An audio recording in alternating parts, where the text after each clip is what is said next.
तो दोस्तों आज हम बात करेंगे खमीरा रेशम शीरा उन नावाले के बारे में, जो कि दिल और दिमाग के साथ साथ टीबी के मरीजों को फायदा मिलता है इस खमीरे से।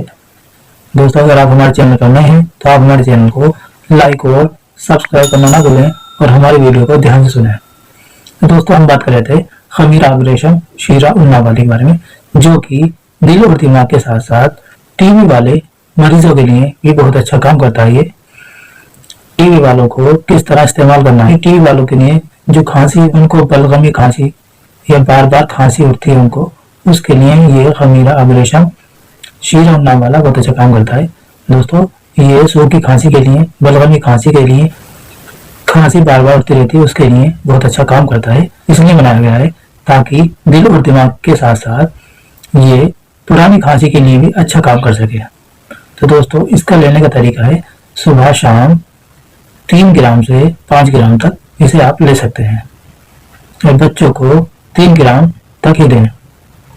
तो इसे अगर आप लगातार इस्तेमाल करेंगे इंशाल्लाह बहुत तेज आराम मिलेगा।